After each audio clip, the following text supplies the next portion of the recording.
Hey everyone, tonight we're leaving behind soft beds and stepping into the steamy, chaotic world of a Roman public bath. Forget soothing spas and scented candles. In ancient Rome, bathing was a group activity filled with noise, nudity, and an alarming lack of personal space.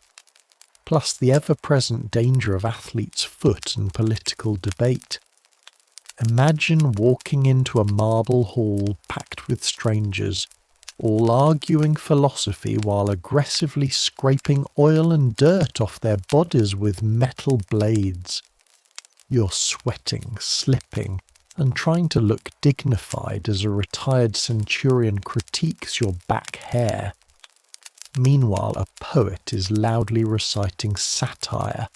Someone just stole your sandals, and the water smells like ambition and disappointment. You wouldn't last a week. Between the scalding caldarium, freezing frigidarium, and the guy who thinks it's acceptable to talk politics in the nude, you'd be begging for a quiet shower and a locked door by day 2. So before you get comfortable, take a moment to like the video and subscribe, but only if you genuinely enjoy what I do here. And let me know in the comments where you're tuning in from and what time it is for you. It's always fascinating to see who's joining us from around the world. Now dim the lights, let your mind wander, and allow the gentle rhythm of my voice to lull you towards sleep. Maybe settle in, pull your blanket a little closer, and let's ease into tonight's journey together. You think this will be relaxing, you are wrong. You arrive at the bathhouse, the thermae, with a few small coins clutched in your palm. If you're lucky, you've picked a good one. Not too fancy, the patricians are insufferable. Not too grimy, the plebs get creative with plumbing. You pass a man asleep on a bench, a woman yelling at a vendor about stolen sandals, and a child eating honeyed dormice like popcorn. You approach the entrance. There's a grumpy doorman, always, and he asks for your entry fee. You pay. Then he grunts and waves you through, and that's when you realise everyone inside is either partially or completely naked, and no one seems to care. You stand there, fully dressed in your borrowed tunic, clutching your sandals, looking as uncomfortable as someone who just walked into a very humid surprise party. Step 1. Undress, but with dignity. In the apoditerium, the changing room, you're expected to strip. There are niches carved into the walls for your clothes, but here's the twist, you can't lock them. Instead, you pay a young slave to guard your stuff. This child is about 9, has a face like a bored turtle, and charges extra if your tunic is nice. You try to negotiate. He shrugs. You pay him more. You're now officially naked, and it's a special kind of naked, not the quiet privacy of your bedroom, but the public, echoing naked of marble floors and suspicious draftiness. You pretend to be fine. Everyone else is pretending too, except for one man who is absolutely not pretending. He's stretching like a cat and chatting about olive harvests. You avoid eye contact and shuffle forward. Step 2. The oiling. Before you bathe, you must be oiled. This is not optional. You approach the strigillarium, the oiling station. A man with forearms like tree trunks approaches you with a bottle of something suspiciously viscous. He grins. You do not. He begins to rub the oil onto your skin. It smells faintly of pine, with notes of goat. You murmur polite thanks. He responds with a slap on the back that nearly dislocates your spine. Then comes the scraping. Step 3. The strigil. A strigil is a curved metal tool. Its job is to scrape off the oil, along with any dead skin, dust, or hope you had of feeling clean. The man begins scraping you. It sounds like someone filing a chair leg. You try not to scream. Other bathers glance over. One nods approvingly. Another says, "He's new." You smile weakly. Step 4. The tepidarium.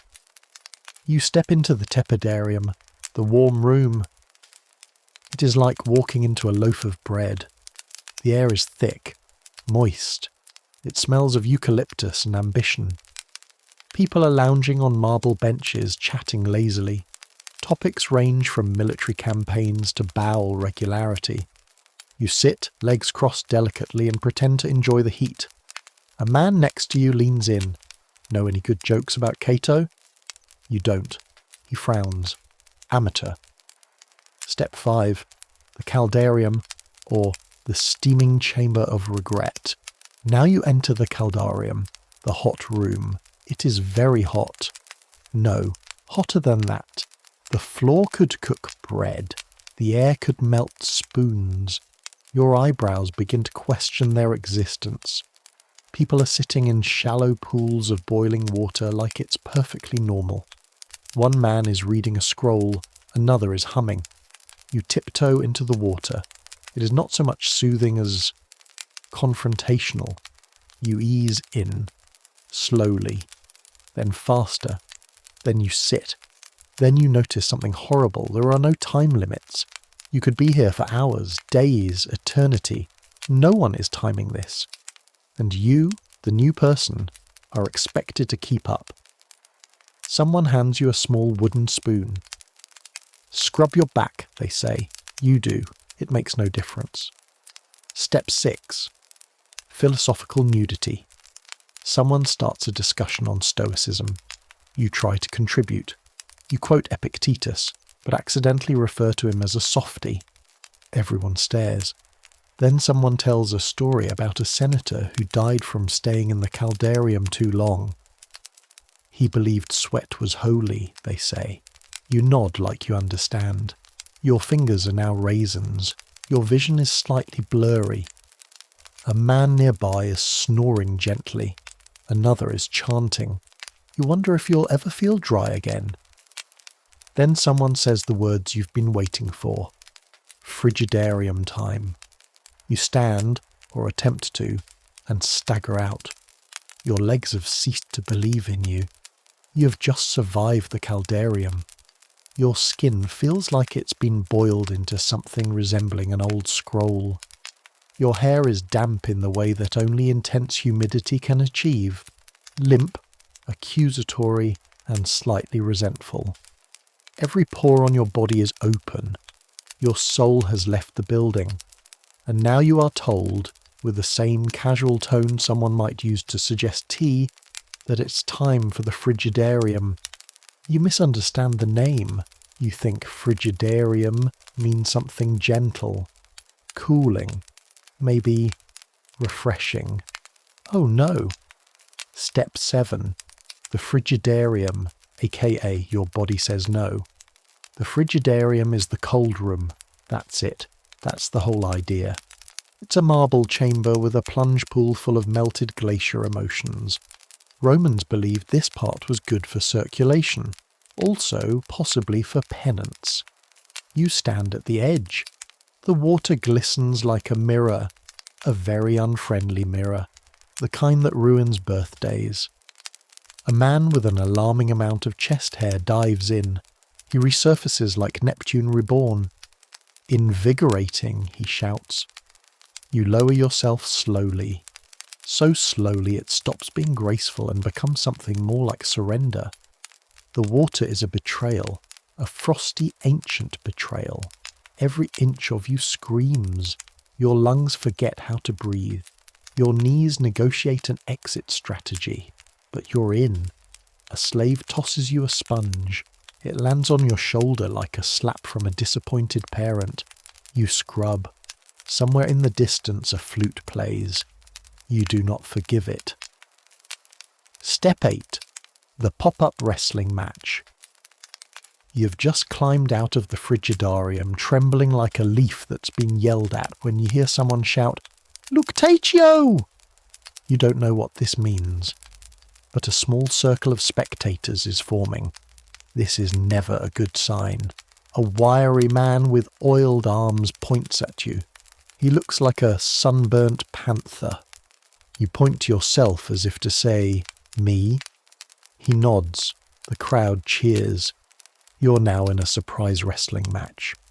Wrestling in Roman baths was part exercise, part entertainment, part way to resolve passive-aggressive disputes about who stole someone's strigil. Your opponent lunges. You naturally panic. You try a stoic defense. Do nothing. He takes this as an invitation to grab you by the waist and spin. You land on marble. It is both painful and character building. Someone laughs. Someone else bets 2 denarii on you losing. You do. Step 9. The massage. Kind of. After the fight, you are rewarded, or punished, with a massage. This is not the gentle sort. This is a Roman massage, administered by a man named Publius, who used to be in the army and is still angry about it. He begins by grinding your shoulders with his thumbs, like he's trying to extract olive oil directly from your spine. You make sounds, not human ones. Publius tells you to relax. He then lifts one of your arms over your head and rotates it until you briefly glimpse your past lives. You survive. Barely. He finishes with a slap on your back and the words, "You're looser now." You do not feel looser. You feel like a discarded sock. Step 10. The snack that fights back. After all of this, the steam, the ice bath, the unexpected battle, you're given a small plate of snacks. You expect something simple, bread, grapes. Instead, you receive honey-roasted locusts, a fig stuffed with cheese, a boiled egg with something inside it that might be pickled fish, a sausage that looks like it's judging you. You eat it anyway. Hunger is powerful. Someone offers you wine. It is warm, spiced, possibly haunted. You drink. The locust crunches. You try to convince yourself it's a nut. Step 11. The philosophical lounge. You're invited to sit again. This time in the palestra, the open courtyard, where people gather to talk, play dice, and debate the finer points of fate. One man is passionately arguing that the gods enjoy slapstick. Another is recounting his dream in which Jupiter turned into a goose. You nod politely. Your brain is no longer functioning at full capacity. You're running on fumes and raisins. Someone begins reading from Seneca. You close your eyes. You don't understand a word. It's perfect. You are slipping. Not into sleep yet, but into that special Roman fog of half-naked camaraderie and passive sweating. Then comes a moment of beauty, a breeze, a bird call, and someone gently playing the cithara. You forget, briefly, that your dignity is in a damp pile next to your borrowed tunic. Step 12. Your exit. Eventually you realize, much later, that no one tells you when to leave. There are no signs, no closing bells. People leave when they feel like it, or when they're gently carried out by a friend who thinks they've had too much wine and not enough blood sugar. You stumble back to the appetitorium, retrieve your now slightly rearranged tunic, pay the turtle-faced child extra because he didn't steal your sandals, probably, and redress. You step out into the Roman sun. You are clean. You're bruised. You're vaguely lemon-scented. You have survived your first bath, but you still have 6 more days to go. So, you've survived the frigidarium, barely. You've staggered back into the hallway, your dignity dripping somewhere behind you with the cold sweat of someone who's just been forcibly reborn via icy plunge pool. But there's no time to reflect, because the next part of your public bath experience is waiting, and it's angry. It's called the Laconicum, the superheated dry room, and entering it feels like stepping inside an overcooked argument. Step 7. entering the dragon, dry room. You shuffle forward with damp, trembling steps. The Laconicum looms ahead. You know this is a dry chamber, which you naively assume will be easier than the wet ones. After all, how bad can hot air be? Very bad. That's the answer. Inside, the heat wraps around you like a resentful ghost. There's a brazier in the centre, belching glowing coals. The walls are red with baked condensation. The ceiling drips slowly, ominously, not with water, but with sweat. Maybe yours. Several men lie about the place like sun-dried tomatoes in various stages of philosophical despair. One is meditating. Another is gnawing on a fig. A third has taken it upon himself to lead an impromptu seminar on the tragic flaws of Julius Caesar. You sit, or rather, you crouch on the edge of a baked bench that hisses softly under your skin. Someone beside you mutters, "Don't breathe too deeply. The air will cook your lungs." You nod, suppressing a cough that would give away your total inexperience and fragile constitution. A man in the corner releases a long sigh that sounds like a tea kettle giving up on life. Step 8. The lecture. Without warning, one of the older bath-goers, an ex-legionary with a body like a weathered statue and a voice like crumbling parchment, begins to speak. He lectures on the importance of embracing hardship. Suffering tempers the soul, he says. Heat clarifies the mind. Pain is the friend of virtue. Then he reaches over, plucks a glowing coal from the brazier with metal tongs, and holds it just near his shoulder. You must learn to coexist with discomfort. You blink. A younger man tries to do the same and promptly drops the coal on his thigh. There's a sizzling sound and a long theatrical scream. No one moves. A voice from the shadows mutters, "Rookie." The ex-legionary turns to you and asks, "What are your thoughts on the fire within?" You answer, "It burns." He nods solemnly. You pass the test. For now. Step 9. The mystery of the sausage vendor. Just as you think things cannot get more surreal, the door creaks open and in strolls Maro, the unofficial sausage vendor of the Thermi. He's wearing a towel and confidence and nothing else. In one hand, a tray of sizzling sausages. In the other, a ladle of wine. How he's allowed in, you don't know. Whether he works here, you'll never know. But his presence is greeted with murmured reverence. He makes the rounds. Hot pork? Cold wine? You hesitate. He leans in conspiratorially. The wine is Falernian, or at least it was before the water. You accept both, sausage and diluted wine, and chew thoughtfully. The sausage tastes like despair, time, and something unnervingly crunchy. You do not ask questions. That is the Roman way. Step 10. The philosophical roasting continues. Maro, having distributed his wares, now joins the group discussion on life, death, and stoicism. He shares a tale of a man who once achieved enlightenment while sneezing in the Laconicum. Someone else counters with a story about a woman who gave birth in the steam room and named the child Vaporinus. A third recounts how a failed senator tried to hide in the bathhouse for a week, subsisting on olives and hope.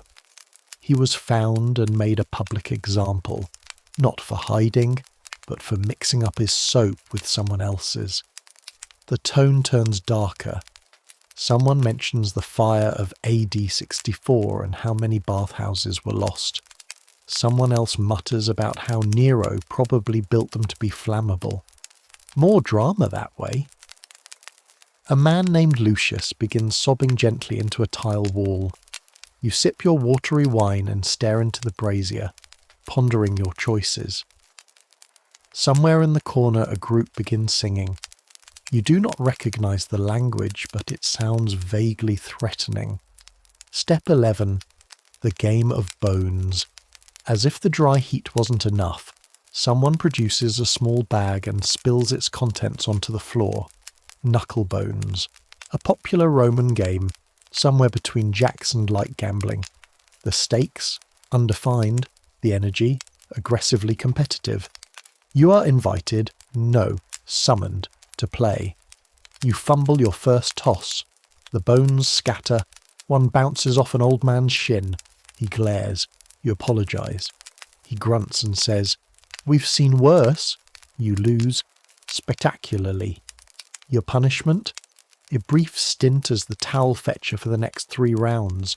This is somehow worse than it sounds. Roman towels are mostly damp strips of linen that smell like lemon oil and confusion.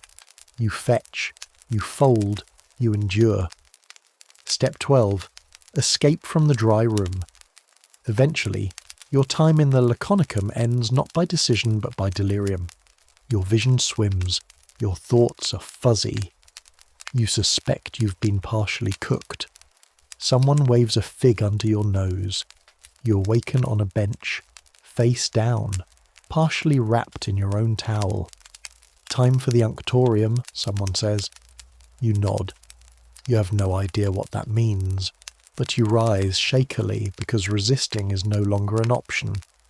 And so you shuffle onward toward the scented oil room where strangers will touch your scalp and someone will insist on... You are somehow still moist. Your hair is flattened to your scalp, your fingers are beyond pruned, and you've developed a sort of permanent expression that says, "I didn't know I signed up for this." And just when you think things might be winding down, that maybe you've suffered enough and can shuffle back into the outside world like a weary steamed artichoke, someone suggests exercise. Yes, exercise. Apparently the Roman bathhouse isn't just about sweating, scraping and philosophical nudity. It's also a fully equipped gymnasium, and the locals believe in full wellness, which, in Roman terms, means confusing the body into submission through a barrage of contradictory experiences. You're gently herded into the palestra, the open-air exercise court. It smells like warm dust, olive oil and mild aggression. Several men are already there in various states of undress and enthusiasm. Some are tossing a ball, others are wrestling. One is shadow boxing with a level of intensity that suggests he's had several arguments with columns. You consider just sitting on the edge and pretending to stretch, but no. Someone throws you a ball. It hits you in the chest. Hard. Apparently, you've been invited to join in a game of harpastum, a Roman ball game that is part soccer, part rugby, part midlife crisis. There are no clear rules. Just a ball, several sweaty men, and a lot of shouting in Latin. You participate. Badly. You're pushed, tripped, caught in the crossfire of a particularly heated argument about goal lines, and at one point used as a human shield. You make a mental note. Next time someone invites you to the baths, run. After the game, if it can be called that, someone hands you a cloth and says, "Dry off before you chill." You try. The cloth is roughly the size of a napkin and smells faintly of mildew. You press it against your shoulder and accept that it is mostly symbolic. Then comes another surprise. Snacks. Apparently, post-exercise refreshment is customary. Someone lays out trays of figs, olives, cheese, and tiny fried pastries filled with honey. You lunge toward them with the hunger of a man who's been lightly boiled for the past 2 hours, but you are immediately scolded. Turns out there's a pecking order. You are new, low-ranking, and slightly oiled. You are allowed 1 olive and a stern look. The man next to you, who has wrestled professionally since the time of Claudius, takes 3 pastries and a handful of grapes without challenge. You chew your olive slowly, trying to taste pride. Then naturally comes the next indignity. A lecture. A man wearing only a towel and a look of deep authority begins quoting Cicero. loudly, to no one in particular. He walks between the loungers like a philosopher-turned-lifeguard, holding forth on moral virtue, bodily temperance, and the dangers of imported wine. He gestures dramatically with a cup of imported wine. You make the mistake of making eye contact. He zeroes in. "Tell me," he says, "is virtue learned, or are we born to it?" You blink. Your brain, gently poached, produces nothing. He nods slowly, as if your silence is the most profound answer he's ever received. Then he offers you a sip of whatever's in his cup. You drink. It tastes like regret and fermented apricots. Finally, someone rings a small bronze bell. This signals something. You're not sure what, but everyone begins rising. Some head for the Caldarium again. Others wander toward the exits. You take this opportunity to escape, but of course escape is never that easy. As you walk toward the changing room, still damp, still vaguely trembling, a small child blocks your path. It's the clothing slave from earlier. He looks at you solemnly. "Your tunic is gone," he says. You stare. He shrugs. You didn't tip enough. You have two options. Start a very public scene in a room full of oily strangers and moral philosophers, or pay him again and wait while he finds it. You pay. He vanishes for a suspiciously long time. Eventually he returns triumphant, holding a garment that looks vaguely like your tunic, but has definitely seen things. You put it on. It is slightly damp, slightly too small, and smells like rosemary and betrayal. You exit the bathhouse. You're clean. You're broken. You're somehow both relaxed and traumatized. And the worst part, you have to come back tomorrow, because in Rome, cleanliness isn't a virtue, it's a ritual. A daily, oily, hot and cold, gladiator-adjacent tradition. And you, newcomer, have just survived day one. By now, your perception of the Roman bathhouse has undergone a subtle shift. You entered this world thinking it would be like a spa day. A little steam, a little oil, some olives, maybe a nap. What you've experienced instead is somewhere between full-contact sport and mildly chaotic philosophy symposium, all while nude. But today brings a new flavour of discomfort, social complexity. Because Roman baths aren't just for bathing. They are for seeing and being seen, for whispering, posturing, making connections, losing dignity, regaining it, and then losing it again when someone mistakes your toga for a towel. And today, the bathhouse is crowded. The patron parade. You arrive, as always, with cautious optimism, and immediately regret it. The apoditerium is packed. Not in a lively communal way, more like a fish market during a flood. Every niche is full. Robes hang from hooks like limp ghosts. Slaves dash around trying to keep track of sandals. Somewhere, a man is loudly blaming the gods for his lost belt. But then you spot something truly chilling. A group of men entering together, moving with synchronized confidence. Patrons. They glide through the room like they own it, because some of them do.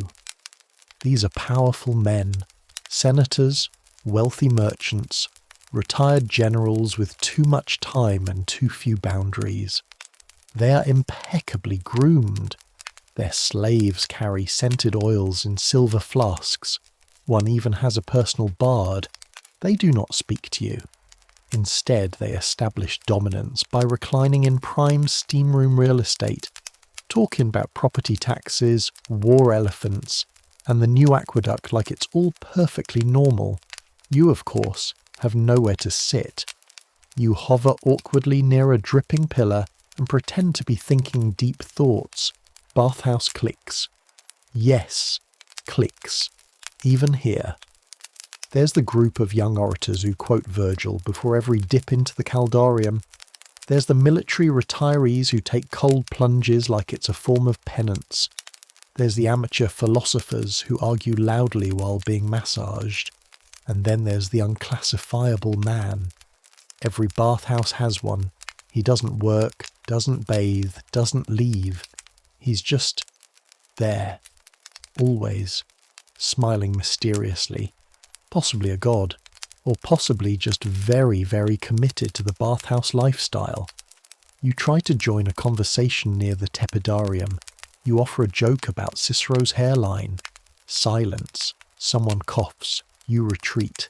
Gambling in the steam. The caldarium is unusually rowdy today. Why? Because there's gambling. Yes, gambling in a steam room. Where visibility is low, everyone is sweating, and coins are constantly slipping from hands and vanishing into the mist.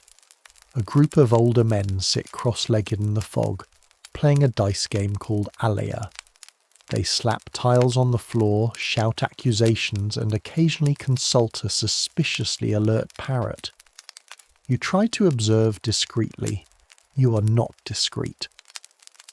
One of the gamblers notices you and gestures. You want in? You do not. But you nod. You're handed 3 dice, a small wooden board, and a single coin to wager. The rules are unclear. There's Latin being muttered at a speed that defies comprehension. Someone laughs. Someone else spills wine on the floor and calls it a blessing. You roll. The dice land. There's a pause. Then everyone erupts into either celebration or scorn. It's hard to tell. The man next to you pats your shoulder and takes your coin. You lost. You're not sure how, but you believe him. The return of the Strigil guy. Just as you're recovering from your fiscal humiliation, you're intercepted by a familiar presence, the oil and scrape man. He remembers you. He calls you the polite one and proceeds to reapply oil with the affection of someone polishing a prize statue. Then comes the scraping. Again. This time he offers commentary.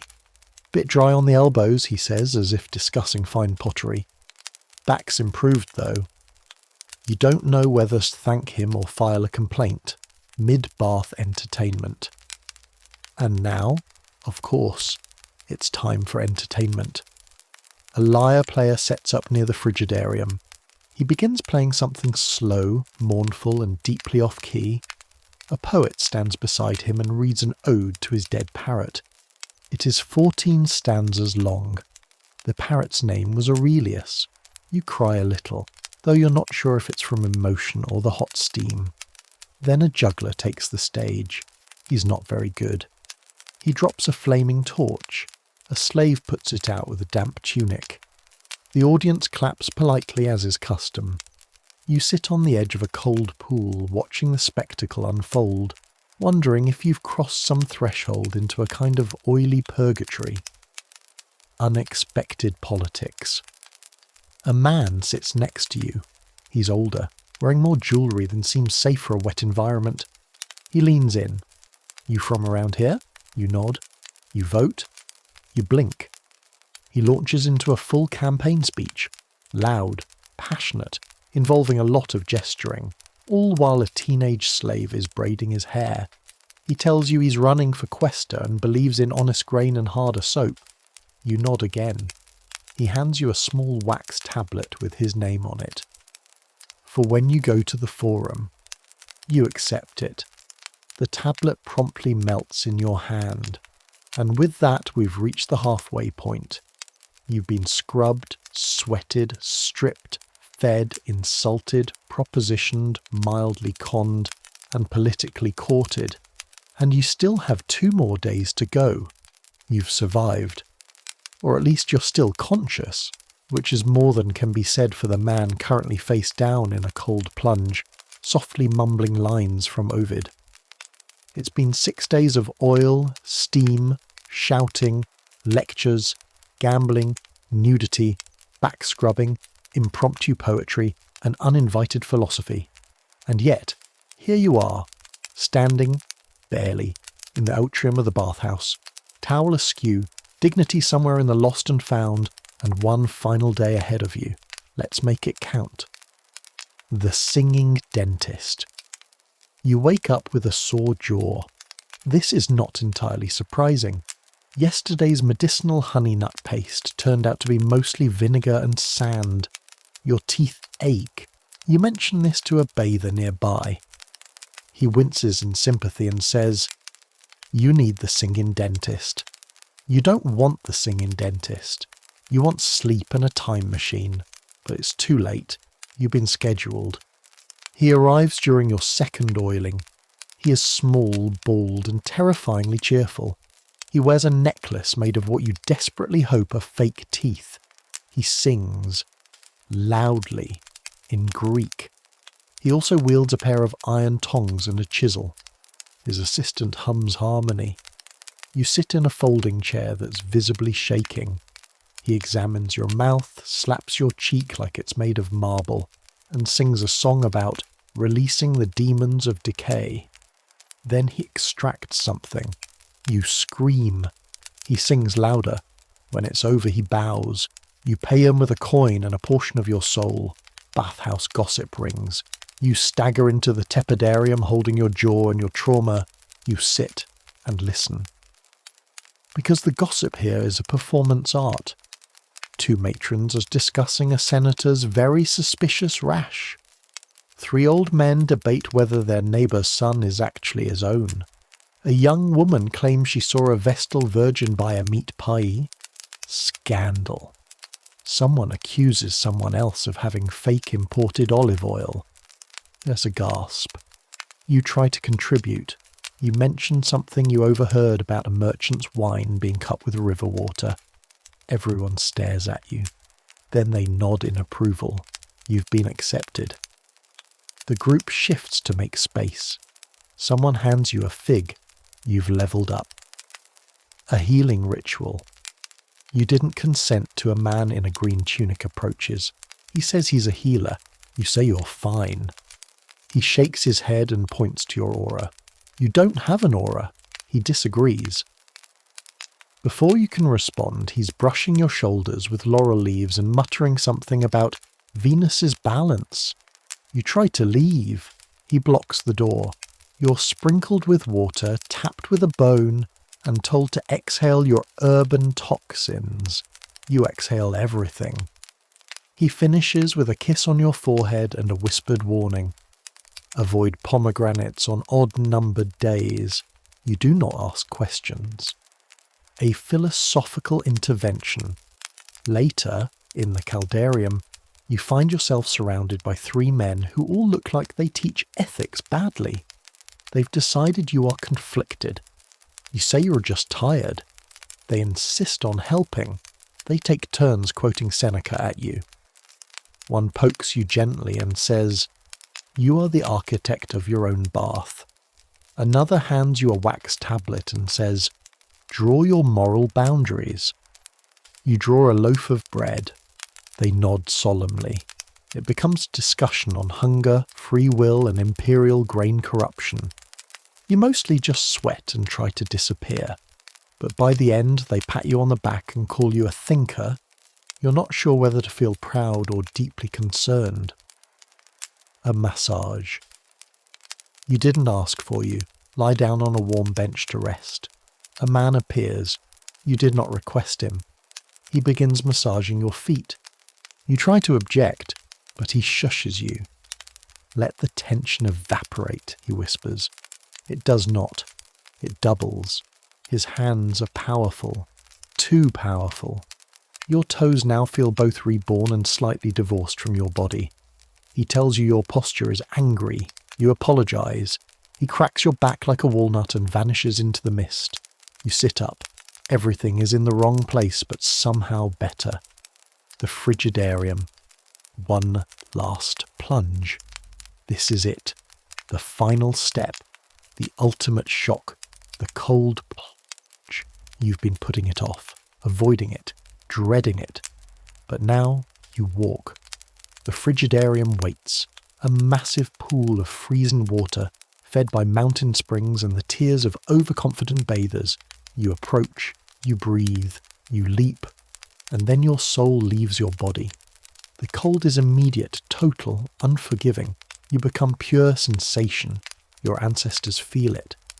Somewhere, a statue cracks in sympathy, but then clarity. You emerge, gasping, blinking, reborn. Everything is sharper. Your senses have rebooted. You are, briefly, a god. Then someone splashes you, and the moment ends. The final towel. You dry off. You pay the small turtle-faced child who guarded your clothes. He says one of your sandals went missing. You accept this. You dress. You limp. You exit the bathhouse into the Roman sunlight. It's warm. Too warm. You immediately regret leaving. A friend sees you. You look different, they say. You nod. You've lived 1,000 lives in a single week. You tell them about the singing dentist. They tell you that wasn't the real dentist. You keep walking. You're tired. You're hungry. You smell faintly of oil and vague trauma. But you survived. Just barely. And that's the end of our story. If you're still awake, congratulations. You've endured more than most Romans did in their lifetime. But if your eyes are heavy and your mind is drifting like steam over marble, stay right there. The story is over.